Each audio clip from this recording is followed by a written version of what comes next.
welcome to this week's cosplay hack. So today I'm going to show you guys how to use some very simple materials like craft foam to make some cool cosplay items for your costume. Remember, Arlingcon is June 13th, so we want to show you guys how to make some really cool cosplay items that you can do at home so you don't have to like go and buy a really expensive costume. So what we're going to be doing is learning how to make a Princess Peach crown with some craft foam and then some resin items. So let's go ahead and get right into it. So the first thing that I'm going to be doing is taking a piece of cardstock and creating a template for the shape that I'm going to be cutting out of my foam. I didn't measure it because I was able to eyeball it pretty well, but if you want to make sure that every single one of your lines is going to perfectly match up, I do recommend that you measure it to make sure that everything is going to be even. After that, I'm going to go ahead and cut it out, and I'm going to fold it just to make sure that it does line up pretty well, and then I'm going to be tracing it onto my foam and then cutting out the pieces of foam.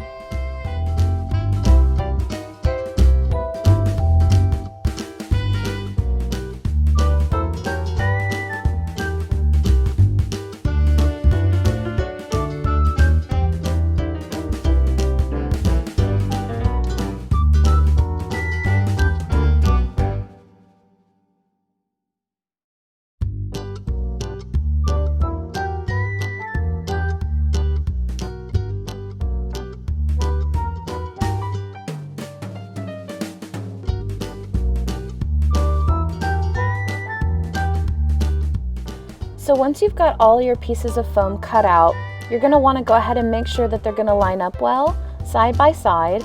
And then what I'm going to do is start lining them up on my table.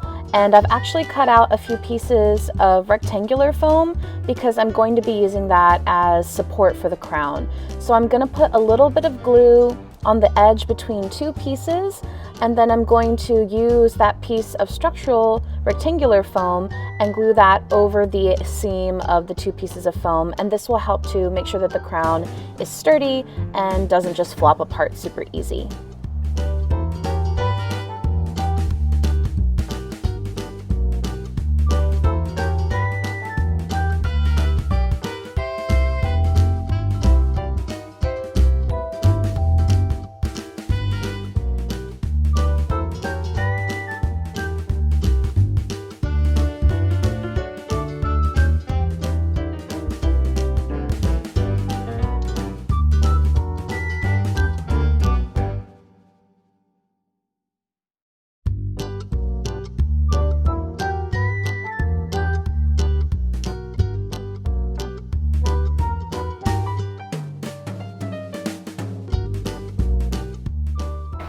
So for this part of the video, we're going to be learning how to make the actual gem that goes on your crown.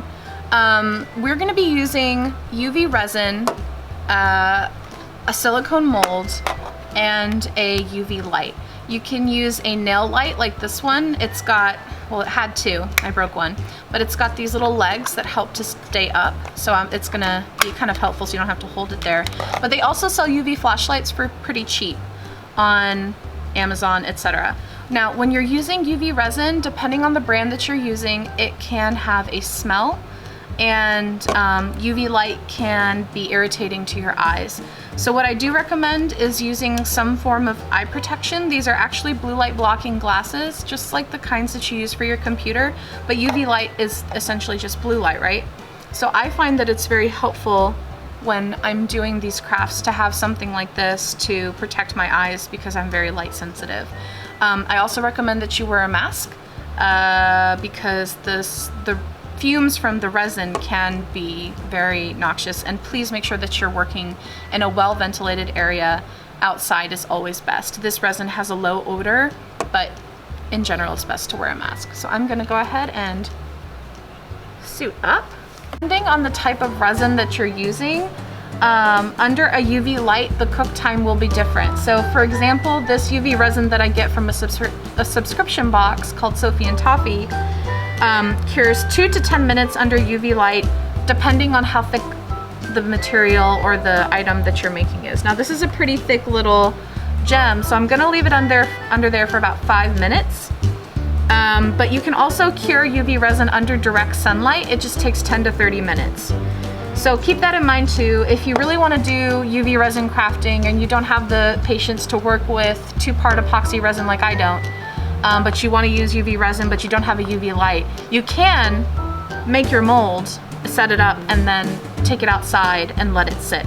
So that is another option for when you're making UV resin. And this light goes for about 30 seconds a time, so I'm gonna have to hit it about 10 times, which is not a big deal. I just kind of go back and forth between whatever else I'm doing. But yeah, so now we're gonna wait. So when you're working with UV resin, make sure that you work on top of a surface that you're not afraid of ruining, because if the resin cures on a hard surface, it can stick. Outside of that, I'm just gonna go ahead and fill up my mold, and then I'm going to put my UV lamp right on top of it and cure it for about 5 minutes.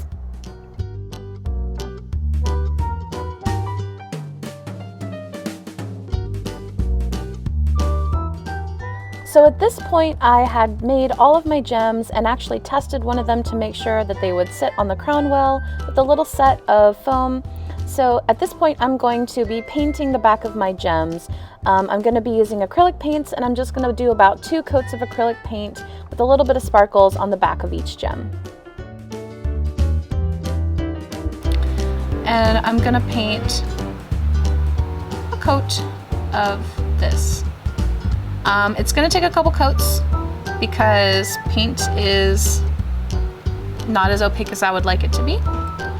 So I'm gonna let this dry. I'm gonna come back to it. We're gonna paint it again. And then once I have all of the gems painted and put onto my crown, we're going to create a rim around the crown as a Princess Peach crown has, and then we'll be done. And then we'll see the final product. So here you're gonna see me cut out some strips of foam, and I'm actually measuring between each gem to make sure that I don't put too much foam or too little foam. I'm actually measuring the pieces and cutting them appropriately. But then I'm just using a long line of hot glue between each of the gems to line the gems as a setting for a stone, and then I'm going to be doing the same thing between each of the gems to create that strip that is so iconically visible on a Princess Peach crown.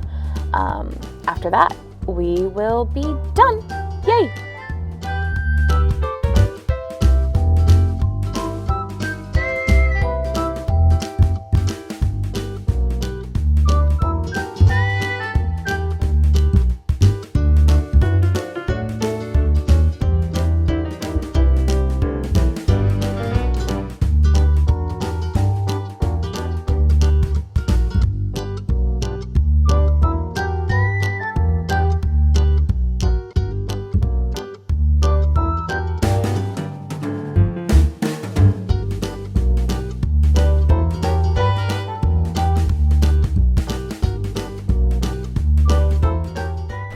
Okay, so as you can see, we have our finished crown.